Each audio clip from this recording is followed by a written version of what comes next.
नमस्कार। University academy में आपका स्वागत है। अभी तक जो लेक्चर हमारे ट्रांसफार्मर के विषय में चल रहे थे उनमें हम इक्विवेलेंट सर्किट तक पहुंच गए थे और इक्विवेलेंट सर्किट पूरी तरह से क्लियर हो चुका है। तो जो भी चीज़ें हमने आपको बताई हैं उन सब के बारे में अगर आपको डिटेल डिस्कशन देखना है तो डिस्क्रिप्शन बॉक्स में सारे लिंक है, सारे वीडियोज़ हैं। यूनिवर्सिटी एकेडमी में जाके बेसिक इलेक्ट्रिकल की प्लेलिस्ट पे जाइए, उस पर सारे वीडियोज़ आपको मिलेंगे शुरू से लेकर एंड तक। ठीक है, अब हम लोग बात करते हैं ट्रांसफार्मर की इक्विवेलेंट सर्किट हो चुका है। अब कुछ चीजें इसमें बची हैं, लगभग चीजें ट्रांसफार्मर के बारे में आप लोगों को क्लियर हो चुकी हैं, जिसमें से एक बेसिक चीज होती है ईएमएफ इक्वेशन ऑफ ट्रांसफार्मर। क्या है ईएमएफ इक्वेशन ऑफ ट्रांसफार्मर?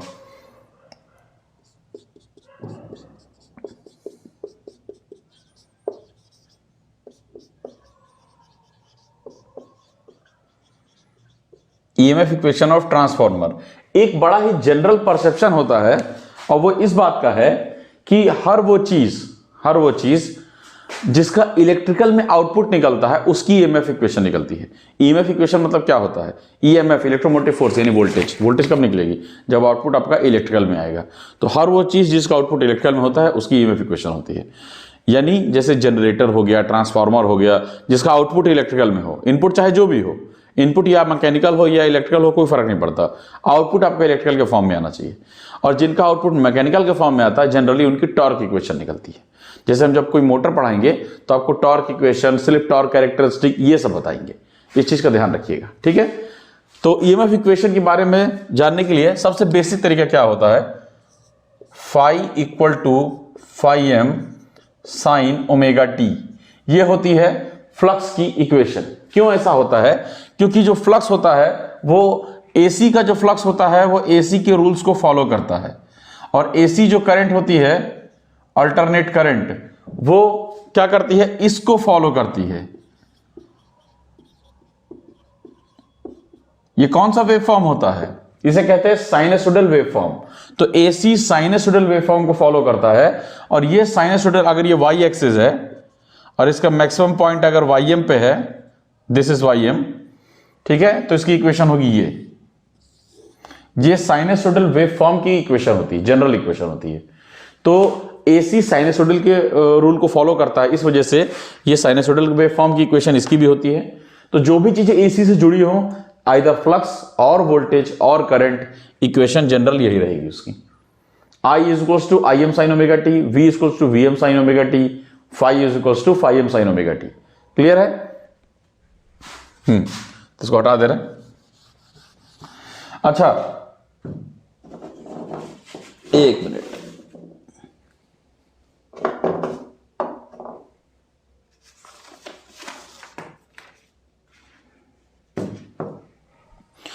अच्छा, हम लोग जो जिस इक्वेशन के थ्रू हम लोग सब कुछ सॉल्व करेंगे उसका वो हम लोग जानते हैं कौन सी इक्वेशन होती है, जिसके ऊपर अभी तक हम लोग पूरा पढ़ रहे हैं।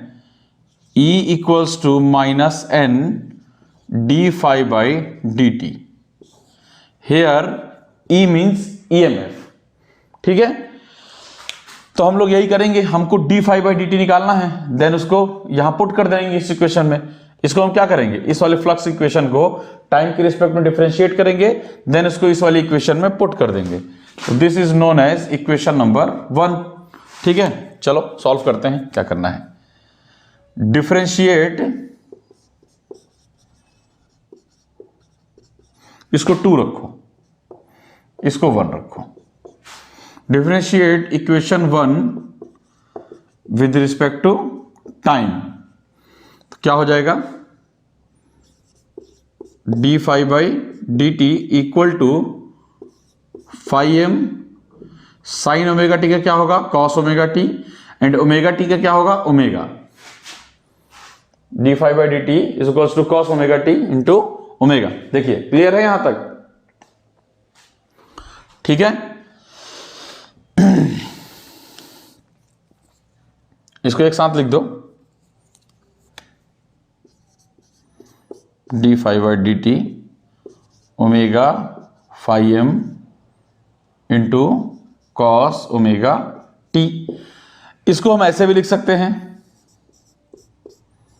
D phi by d t omega phi m sign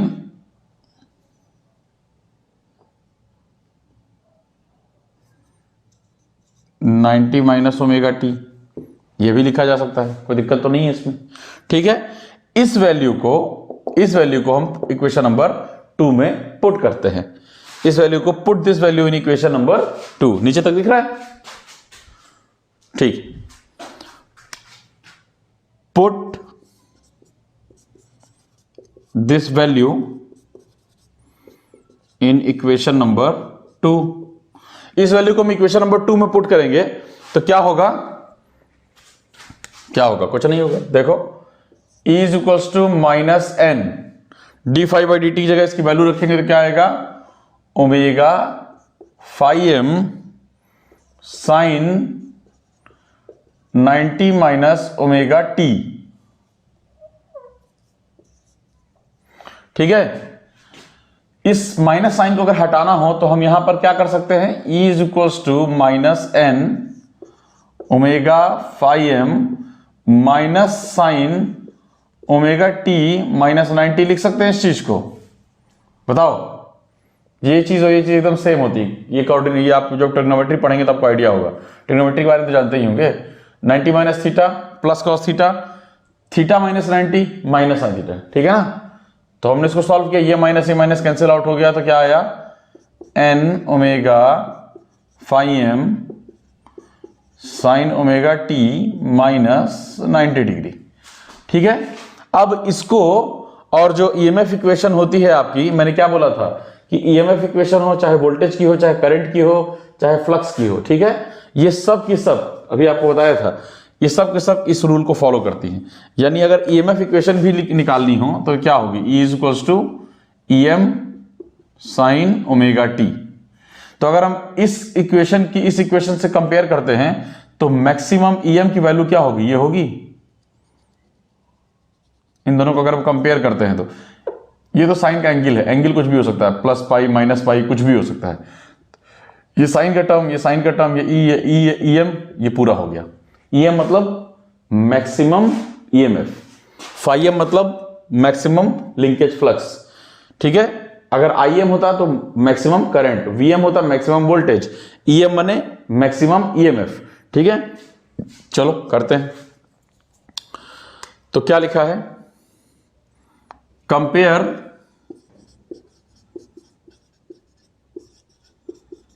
both of this equation A and B. इसको ए कर लो, इसको बी कर लो।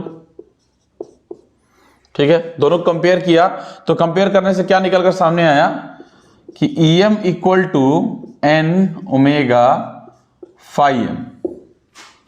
EM equal to N omega phi m. कोई दिक्कत तो नहीं यहां तक?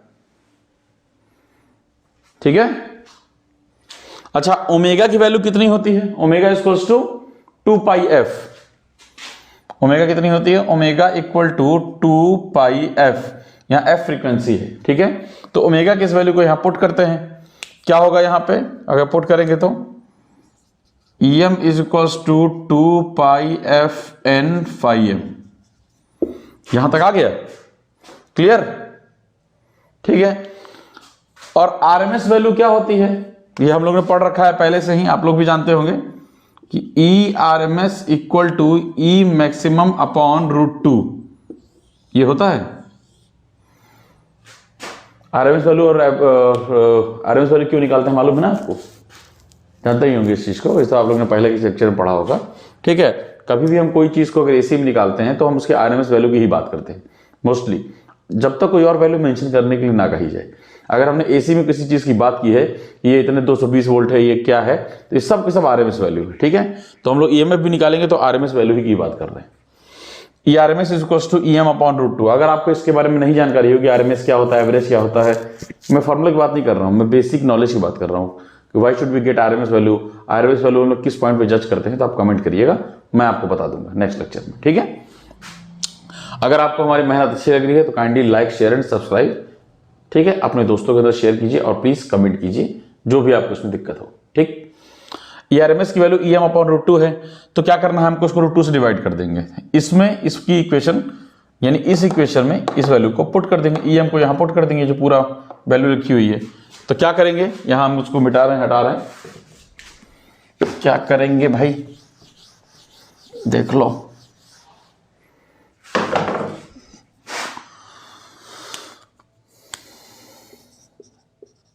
ERMS equal to 2πfn phi m upon √2। ठीक है, अब देखो यहां पे कितनी चीजें कांस्टेंट है। 2 कांस्टेंट है, पाई की वैल्यू फिक्स होती है, 3.14 कांस्टेंट है, √2 की वैल्यू फिक्स होती है। तो ये तीनों को जब तुम सॉल्व करोगे एक साथ, इन तीनों को 2π अपॉन √2 की वैल्यू आती है 4.44। ठीक है, कितनी आती है, 2π अपॉन √2 की वैल्यू होती है 4.44 के आसपास। तो इसको, इस वैल्यू को इसमें पुट कर दो तो क्या हो जाएगा, ERMS is equals to 4.44 FN phi m। यही है आपकी EMF equation of transformer as well as EMF equation of induction machine, या कह लो तो induction generator. Induction generator word क्यों यूज कर रहे हैं, इंडक्शन मोटर क्यों नहीं कह रहे हैं, क्योंकि हमने आपको अभी बताया था कि EMF इक्वेशन हमेशा उसकी निकलती है जिसका आउटपुट इलेक्ट्रिकल में होता है, और मोटर का आउटपुट इलेक्ट्रिकल में नहीं होता, जनरेटर का आउटपुट होता है। मशीन के अंदर दोनों चीजें आ जाती है, मोटर या जनरेटर, इसलिए मैंने सबसे बढ़िया जनरल टर्म यूज किया था आपका मशीन। तो this is the EMF equation of transformer as well as induction machine, because induction machine and transformer both are working at a same principle. ठीक है, तो ये दोनों की EMF इक्वेशन है। और इसके बाद जो नेक्स्ट आपका टॉपिक स्टार्ट होगा, जो नेक्स्ट यूनिट स्टार्ट होगी, उसमें इंडक्शन मशीन है। ठीक है, तो अगर कहीं पूछा जाए तो वहां पर भी ये चीज काम आएगी आपके। ठीक है ना। तो अगर हमने ये कहा, जैसे कि मान लो हमारे पास ट्रांसफार्मर है, ये हमारा बीच का कोर है, रुको एक मिनट, ये जैसे मान लो कोर है हमारे पास, ठीक है, और उस कोर में वाइंडिंग की गई है इधर और इधर। इधर की वोल्टेज को बोला गया है E1, इधर की वोल्टेज को बोला गया है E2। ये इससे रिलेटेड नहीं है, एक बस जनरल बात कर रहे हैं हम। ठीक है, और आपसे कहा गया, और इधर की नंबर ऑफ टर्न क्या है N1, और इधर की नंबर ऑफ टर्न क्या है N2। तो हमने तुमसे कहा था ना कि E जो होता है डायरेक्टली प्रोपोर्शनल होता है N के नंबर ऑफ टर्न के, शुरुआत की वीडियो देखना। ठीक है, वो इसी की वजह से बोला था। ये देखो, EMF directly proportional to number of turns. बाकी फ्लक्स, क्योंकि जो आपका जो सप्लाई है वो कांस्टेंट है, तो phi m कांस्टेंट रहेगा। फ्रीक्वेंसी इंडिया में फिक्स है, दुनिया में कहीं भी फिक्स होती है, हर देश की अपनी अपनी फ्रीक्वेंसी, इंडिया की 50 हर्ट्ज से यूएसए की 60 हर्ट्ज से अलग अलग है। ठीक है, बट उस कंट्री के लिए फिक्स है, तो ये फिक्स रहेगा। चेंज क्या होगा, सिर्फ नंबर ऑफ टर्न्स। तो जो तुम्हारा EMF है वो नंबर ऑफ टर्न पे डायरेक्ट डिपेंड करता है, बाकी सारी चीजें कांस्टेंट है। तो अगर हम वोल्टेज रेशियो निकालना चाहें, जिसको हम लोग ट्रांसफॉर्मेशन रेशियो भी कहते हैं, ट्रांसफॉर्मेशन रेशियो या वोल्टेज रेशियो निकालना चाहें, तो क्या होगा,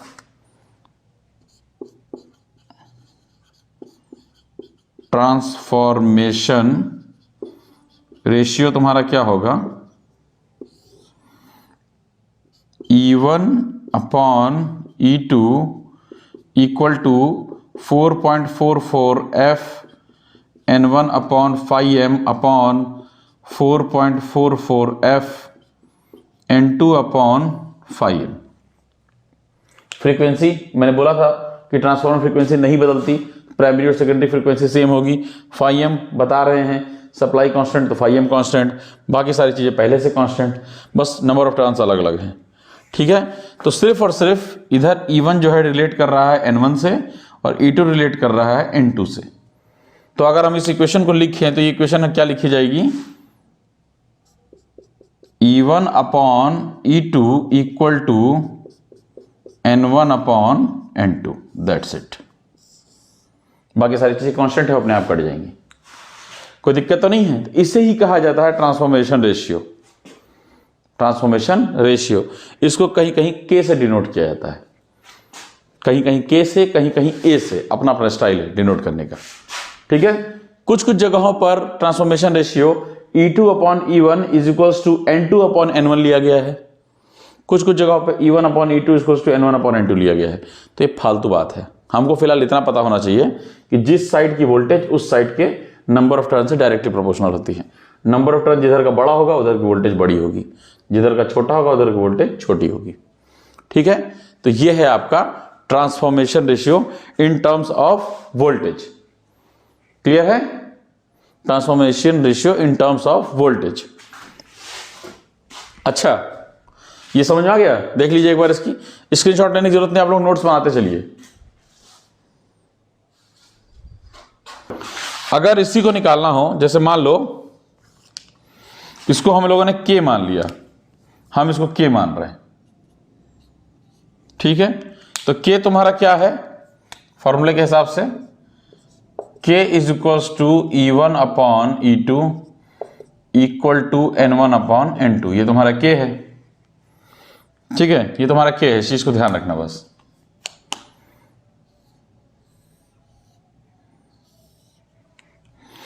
अब हम पावर की बात करते हैं। तो पावर जो है, इनपुट पावर, ट्रांसफार्मर की रेटिंग केवी में होती है।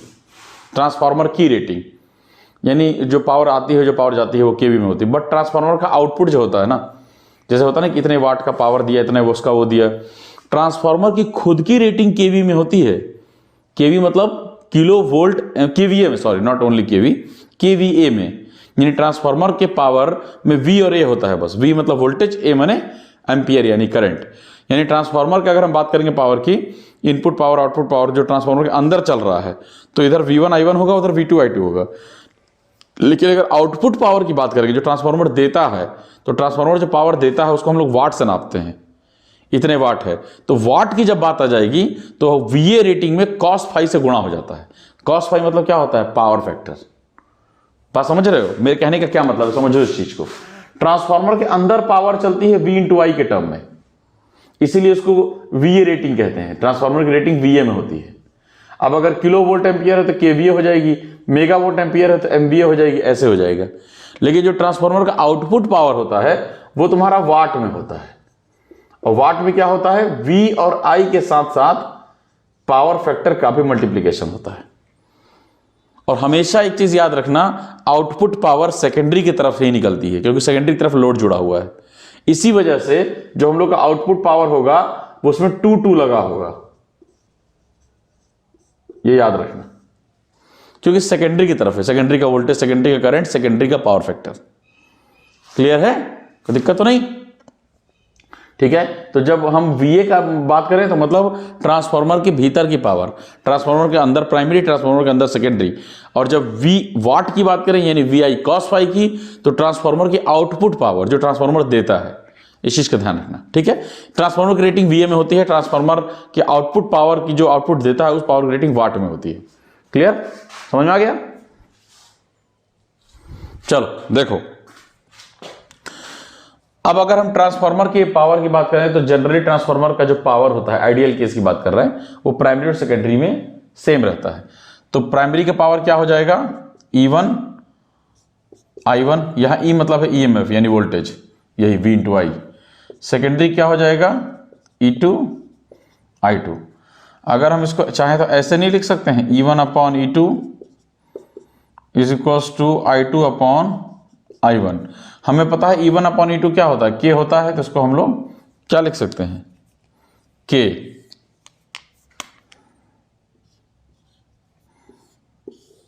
इसका क्या मतलब निकल कर आया? इसका मतलब ये निकल कर आया कि E1/E2 अगर K है तो करंट के टाइम पे वो रेशियो जस्ट रिवर्स हो जाएगा।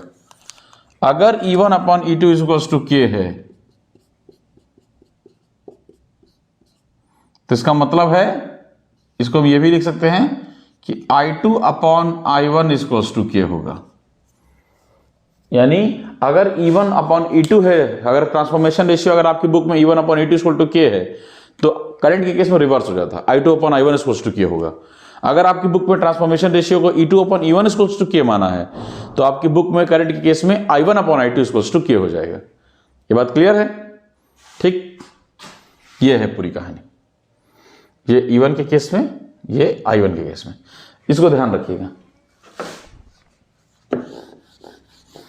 अगर हमको इसी भाषा में लिखना हो कि if E1 upon E2 is equals to K, then I1 upon I2 is equals to क्या हो जाएगा, 1 अपॉन K।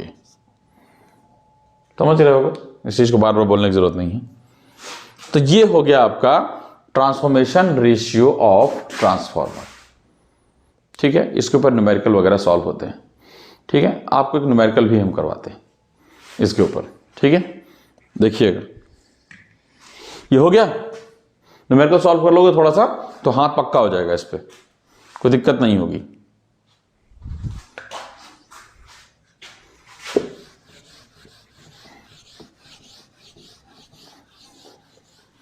फॉर्मूलाज जितने भी बताते जा रहे हैं सबको कॉपी में एक तरफ लिखना शुरू कर दो।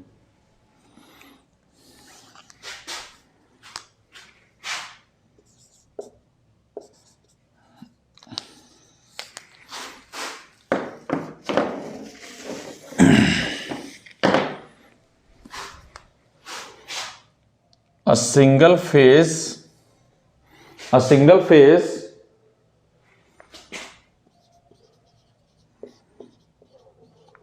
2200/250 volt transformer.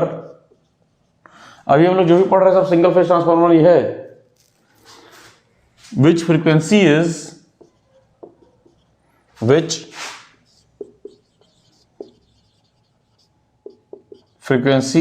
50 hertz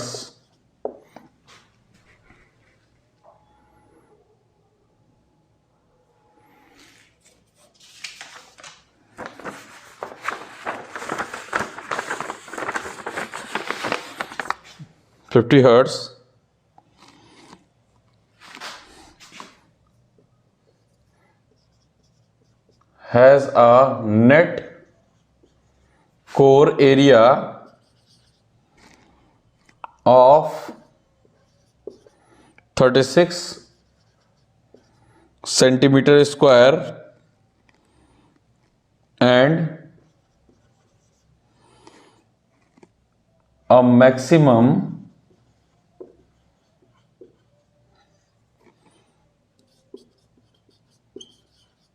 flux density of 6 Weber per meter square. Calculate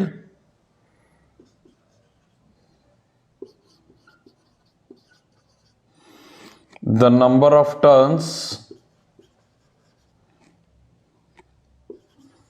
of primary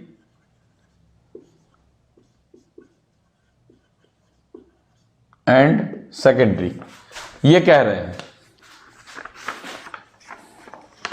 क्या क्या दिया है इसमें। A single phase 2200 upon 250 volt transformer which frequency is 50 hertz and a net core area of 36 centimetre square and a maximum flux density is 6 weber per metre square.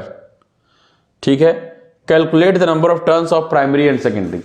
मैं हमेशा जो भी चीज़ें आप लोगों को पढ़ाता हूं, अभी तक जो भी चीज़ पढ़ाते आई है, तो ईश्वर की दया से कभी किसी चीज़ की ज़रूरत नहीं पड़ी, बट न्यूमेरिकल पढ़ाने के लिए मुझे न्यूमेरिकल लिख के लाने पड़ते हैं। ठीक है, तो उसकी कोई गड़बड़ ना हो जाए। ठीक है, बाकी सारी चीज़ें तो याद है, कोई दिक्कत नहीं है, बट न्यूमेरिकल क्या है, उसके डेटा चेंज होते रहते हैं। जैसे जैसे पेपर में एग्जाम्पल में आपके न्यूमेरिकल आएंगे वैसे वैसे क्वेश्चन कराए जाएंगे, तो वो मैं लिख लेता हूँ। ठीक है, तो अब ये मत समझिएगा कि मैं देख के पढ़ाता हूँ, ये मेरी आदत नहीं है। ठीक है, हाँ, अगर देख के पढ़ाना पड़ता मुझे किसी वजह से तो मैं प्रिपेयर करके लेक्चर आता हूँ, ये मैं मना नहीं करूँगा, लेकिन मैं देख के नहीं पढ़ाता, क्योंकि देख के पढ़ाते समय लगता है सुलेख लिख रहा है, वो मुझे पसंद नहीं है। ठीक है, क्या करना है इसमें करके बताइए, जल्दी सोचिए, 1 मिनट का टाइम दे रहे हैं, जल्दी बताओ भाई क्या करना होगा इसको। इस क्वेश्चन में तुमको सिर्फ और सिर्फ क्या बताना, number of turns of primary and secondary. अगर तुमने एक का बता दिया तो अपने आप दूसरे का निकल आएगा, उसमें कुछ नहीं करना है। देखो ये जो स्टाइल है लिखने का ना, ये ट्रांसफार्मर को लिखने का तरीका होता है, ट्रांसफार्मर को लिखने का यही स्टाइल है। इससे लिखने से क्या पता चलता है कि ये हाई वोल्टेज पे है, ये लो वोल्टेज पे है। देखो ये 2200 है, ये 250 है। हाई पे कौन सा है, प्राइमरी, लो पे कौन सा है, सेकेंडरी। E1 तुम्हारा कितने पे है, 200 वोल्ट पे। E2 तुम्हारा कितने पे है, 250 वोल्ट पे। अब बताओ ये ट्रांसफार्मर कैसा है, स्टेप अप है या स्टेप डाउन है। आप लोगों को बताया था सेकेंडरी का वोल्टेज ही तय करता है, यहाँ सेकेंडरी का वोल्टेज प्राइमरी से कम है, तो ये कैसा हो गया, स्टेप डाउन ट्रांसफार्मर। हालांकि इसका क्वेश्चन तो कोई मतलब नहीं है, लेकिन जानना चाहिए कैसा है। अच्छा, हम लोग ये बात जानते हैं E1 upon E2 is equals to N1 upon N2 होता है। अभी हम लोगों ने थोड़ी देर पहले ही प्रूफ किया था ट्रांसफॉर्मेशन रेशियो वाले में। तो हम दोनों का रेशियो तो बता सकते हैं, बट हमको एग्जैक्टली वैल्यू बतानी है कितनी है। बस समझ आ रही है? एग्जैक्टली क्या करना है, वैल्यू बतानी है। तो बताओ कैसे होगा। देखो, पहले तो हम लोग क्या करेंगे, इसमें इन्होंने क्या बोल रखा, एक फॉर्मूला है हमारा, वही कौन सा, ईएमएफ इक्वेशन वाला, E equal to 4.44 FN phi m। हम प्राइमरी की बात कर रहे हैं, इसको 1 कर दो, इसको 1 कर दो, ठीक है। प्राइमरी की वोल्टेज कितनी है, दी हुई होगी 2200। प्राइमरी तुम्हारा क्या है, E1 2200, E2 250। 2200 equal to 4.44। Frequency अगर ना भी दी होती तो 50 हर्ट्ज मानते, ठीक है। 50 या तो फ्रीक्वेंसी तुमको गिवन होगी, इन केस अगर किसी न्यूमेरिकल में जरूरत पड़ती है, तुमको नहीं पता है तो 50 ले लेना, ठीक है। इनटू नंबर ऑफ टर्न्स, यही तो बताना है, N1 into phi m maximum flux. तो देखो क्या लिखा हुआ है, कोर का जो एरिया है, फ्रीक्वेंसी दे दी है, has a net core area of 36 centimetre square and a maximum flux density of 6 weber per metre square. Generally जो फ्लक्स की डेंसिटी होती है, ये फ्लक्स डेंसिटी मतलब क्या हो गया तुम्हारा, बी। फ्लक्स डेंसिटी मतलब क्या हो गया, बी, ठीक है। ये बात तुमको पता है। और हम लोग एक फॉर्मूला जानते हैं, क्या होता है यहां पे, पहले अभी तुम phi m ही लिखो पहले, क्योंकि phi m सॉल्व कर दें फिर हम बताते हैं। फाई क्या होता है, फाई इक्वल्स टू BA। ये क्या है, डेंसिटी, और ये क्या है, एरिया। एरिया तुमको कितना दिया हुआ है यहां पर, 36 सेंटीमीटर स्क्वायर, और फ्लक्स डेंसिटी कितनी दी है, 6 वेबर पर मीटर स्क्वायर। यहां मीटर में है, यहां सेंटीमीटर में है, तो पहले तो सेंटीमीटर स्क्वायर को मीटर स्क्वायर में चेंज कर दो। क्या करोगे, इसको 10,000 से भाग कर दो। सेंटीमीटर को मीटर में चेंज करने के लिए क्या करते थे, 100 से डिवाइड करते थे। सेंटीमीटर स्क्वायर को चेंज करने के लिए क्या करेंगे, 100 इंटू 100 यानी 10,000 से भाग करेंगे, ठीक है। तो वैल्यू रखो इसमें, फाई इक्वल टू बी की वैल्यू कितनी होगी, दिस इंटू दिस, और ये 10,000 से डिवाइड होगा। 36 अपॉन 1 2 3 4 इंटू 6। बी की वैल्यू आ गई 6 वेबर पर मीटर स्क्वायर, ये बी की वैल्यू है, और area of cross section 36 upon 10,000। इसको हम लोग क्या लिख सकते हैं, 0.0036। तो लिखते हैं भैया, क्या दिक्कत है, वायर आ रहा है यार। चलो देखो, इसको क्या लिखेंगे, फाई इक्वल टू 0.0036 इंटू 6, क्या हो जाएगा ये 0.0216 वेबर। ये तुम्हारा क्या आ गया, फाई m।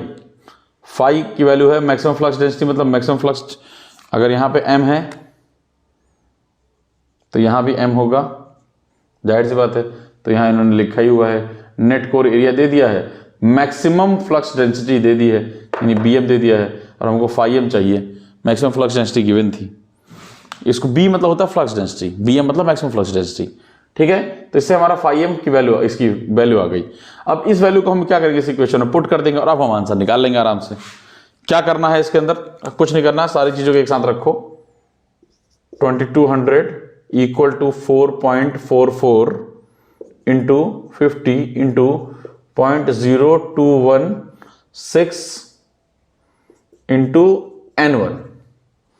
तो N1 क्या हो जाएगा आपका, N1 इज इक्वल्स टू 2200 बटा 4.44 इंटू 50 इंटू 0.0216। इसकी वैल्यू कितनी आएगी, कैलकुलेट करिए, ठीक है। इसकी वैल्यू कितनी आएगी, इसकी जो भी वैल्यू आएगी इसको बता देना। जैसा कि जिस आंसर को हमने, जिस एग्जांपल को लिया था, उसमें वैल्यू उसकी 459 बता रहा था, बट ये आंसर सही हो जरूरी नहीं है, गलत भी हो सकता है, बट तरीका सही है, इसमें आंसर बस खाली मैंने लिख लिया था क्या है, 459 आ रहा था। अब N2 कैसे निकालोगे, N1 तो निकाल लिया, N2 निकालने के लिए इसी फॉर्मूले में E1 की जगह E2 कर देना, N1 की जगह N2 कर देना। E2 तुम्हारा 250 है, बाकी सारी चीज सेम रहेंगी। या तो वो तरीका है निकालने का, या तो इसका इस्तेमाल करो। E1 पता है, E2 पता ही है, N1 निकाल चुके हो, N2 नहीं निकाल लोगे इससे। बताओ, देखो, या तो इसका यूज करके निकाल सकते हो, या तो इसका यूज करके निकाल सकते हो, जैसे तुम्हारी मर्जी।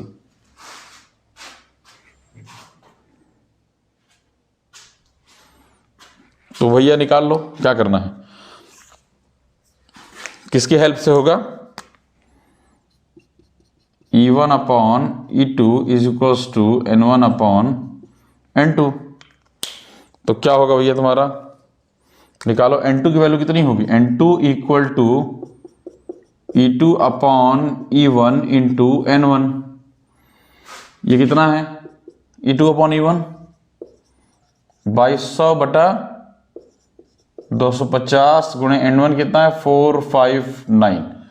इसके आंसर जो आ रहा था उसमें वो था लगभग 52। N2 की वैल्यू है 92, सॉरी 52। इसकी वैल्यू ये है, इसकी वैल्यू ये है, N1 और N2। इसको तुम वेरीफाई करने के लिए इसमें भी रख के निकाल सकते हो, कोई दिक्कत नहीं है। यहाँ E2 रख देना, यहाँ N2 रख देना, बस तब भी N2 आ जाएगा। अब देखो रेशियो के हिसाब से, रेशियो के हिसाब से E1 बड़ा था, E2 छोटा था। यहाँ भी देख लो, N1 बड़ा है, N2 छोटा है, सेम वही बात आती है। तो इन दोनों का रेशियो भी वही आएगा जो इन दोनों का रेशियो आता है। हम लोगों ने निकाला ही उसी फॉर्मूले से, देखो, ठीक है। तो ये जो न्यूमेरिकल है, ये न्यूमेरिकल जो है आपका, ये ट्रांसफॉर्मेशन रेशियो और जो भी ये क्वेश्चन कराया था, दोनों का मिला जुला स्वरूप है। ठीक है, ये चीज समझ में आ रही होगी अच्छी तरह से। एक न्यूमेरिकल और कर लो इस पे।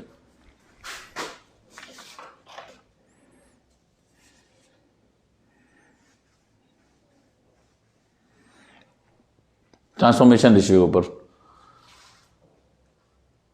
अच्छा, अब की बार जो कुछ न्यूमेरिकल है वो थोड़ा सा तुम्हारे उससे रिलेटेड है, पावर वगैरह से। तो एक बार थोड़ा पावर वगैरह के बारे में समझ लो, उसके बाद उस न्यूमेरिकल पे हम लोग उतरते हैं। ठीक है, यहां तक क्लियर है, कोई दिक्कत तो नहीं है।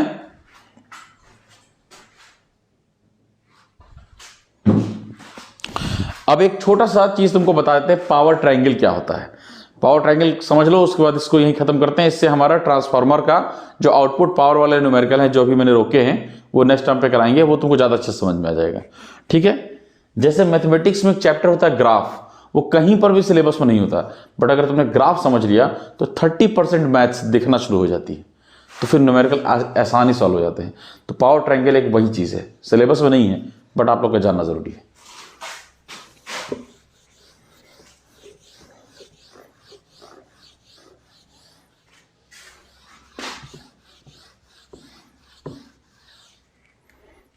देखो,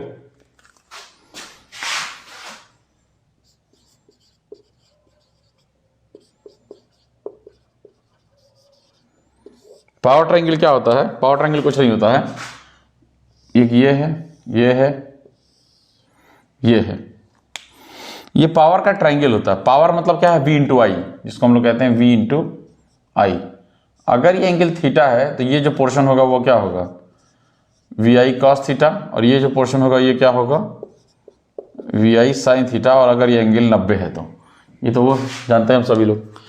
जो वी आई कॉस थीटा होता है वो होता है हमारा यूजफुल पावर जो हम इस्तेमाल करते हैं। वी आई साइन थीटा जो होता है वो होता है हमारा एपरेंट पावर, समझे, रिएक्टिव पावर को बोलते हैं, सॉरी, इसको बोलते हैं apparent power, S is equals to apparent power, यानी इन दोनों का रिजल्टेंट है। अगर हम इसको वेक्टर के फॉर्म में देखें तो इसका अगर वेक्टर ऐसे होगा, इसका वेक्टर अगर ऐसे होगा तो इसका वेक्टर ऐसे होगा। ये बात समझ में आ रही है। अगर हम इन वेक्टर्स को एक पिन पॉइंट पे लेकर आए तो ये कैसे दिखेंगे, ये नीचे की तरफ है तो इसको नीचे की तरफ बना लो। हमने कहा एक पिन पॉइंट पे लेकर आए, ये इधर की तरफ है तो ये इधर की तरफ बना लो।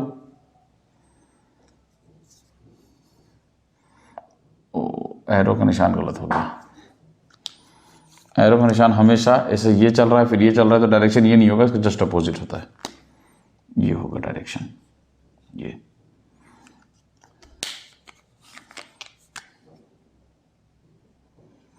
क्लियर है।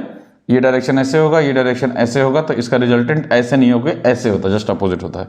तो रिजल्टेंट का डायरेक्शन क्या है, ये है। देखो एक पॉइंट पे लाए तो बन गया ना रिजल्टेंट वाला। ये क्या बना P, ये क्या बना Q, ये क्या बना S। तो इससे साफ पता चलता है कि इनके बीच में क्या रिलेशन होता है। रिलेशन है S equal to under root of P square plus Q square. अगर S की value S equal to V into I है तो P इक्वल्स टू क्या है, वी आई कॉस थीटा, और Q इक्वल्स टू क्या है, वी आई साइन थीटा। अगर इन दोनों वैल्यूज को तुम यहां पुट करो तो तुम ये चीज कर चुके हो, जानते भी हो। वी आई कॉस थीटा यहां पुट करोगे तो V square I square cos square theta आएगा। इसको पुट करोगे तो V square I square sine square theta आएगा। V square I square common निकालोगे, अंडर रूट के बाहर आके वी आई बन जाएगा, अंदर बचेगा cos square theta plus sine square theta जो कि 1 होता है, तो वो वी आई ही निकल कर आएगा। तो इसको कहा जाता है ट्रू पावर,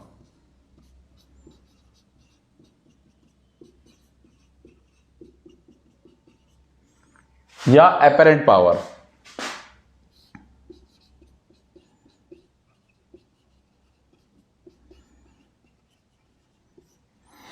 इसको कहते हैं एक्टिव पावर, इसको कहते हैं रिएक्टिव पावर।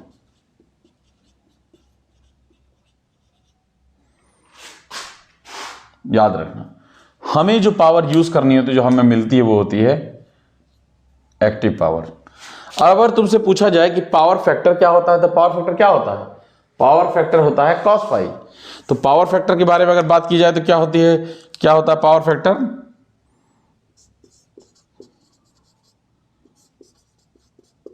पावर फैक्टर मतलब क्या हो गया, कॉस फाई। कॉस फाई मतलब कॉस थीटा, यहां पे हम लोग एंगल थीटा ले रहे हैं तो कॉस थीटा। अब बताओ अगर हम इसमें रेशियो के टर्म में निकालें तो अगर हम वी आई कॉस थीटा को वी आई से डिवाइड कर देंगे तो पावर फैक्टर नहीं आ जाएगा। V I cos theta upon V I कर दें अगर, तो वी आई कट जाएगा तो कॉस थीटा नहीं आ जाएगा पावर फैक्टर। तो हम क्या लिख सकते हैं, ये भी कहते हैं हम power factor equal to P upon S, यानी active power upon apparent power.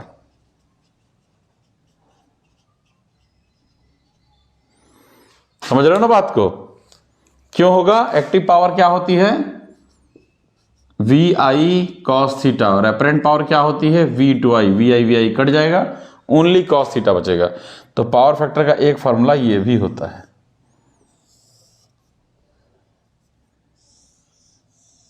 Active power upon apparent power.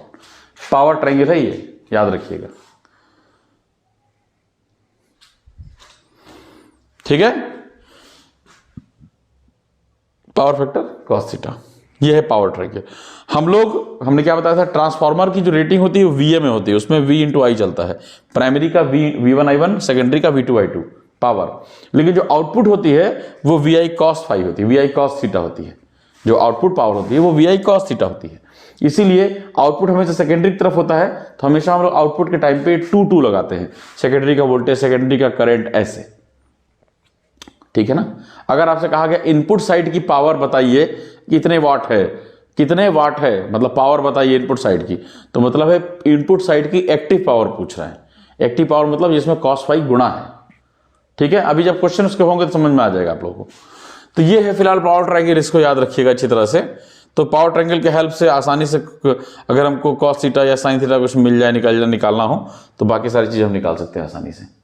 Active power और रिएक्टिव पावर का मतलब समझ लीजिए क्या होता है। मोटे मोटे शब्द में कहा जाए तो वो पावर जो सोर्स से लोड की तरफ जाती है उसको एक्टिव पावर कहते हैं, और वो पावर जो लोड से सोर्स की तरफ आती है, मैथमेटिक्स की भाषा में है, उसको रिएक्टिव पावर कहते हैं। हालांकि रिएक्टिव पावर नहीं होती है, लेकिन हम लोग मैथमेटिक्स में जब भी कोई चीज़ पढ़ते हैं तो उसका प्रोज और कॉन्स दोनों पढ़ते हैं, प्लस और माइनस दोनों पढ़ते हैं, इंटीग्रेशन डिफरेंशिएशन दोनों पढ़ते हैं। समझ रहे हो ना बात को, इमेजिनरी और रियल दोनों पढ़ते हैं, एक्टिव और रिएक्टिव दोनों पढ़ते हैं, ठीक है। अगर आपको आज का वीडियो अच्छा लगा हो तो kindly like, share and subscribe this channel, और विकास कुमार सिंह के साथ जुड़ने के लिए और इस लेक्चर को ध्यान से सुनने के लिए आप लोगों का बहुत बहुत धन्यवाद। अपना ख्याल रखिएगा। नमस्कार।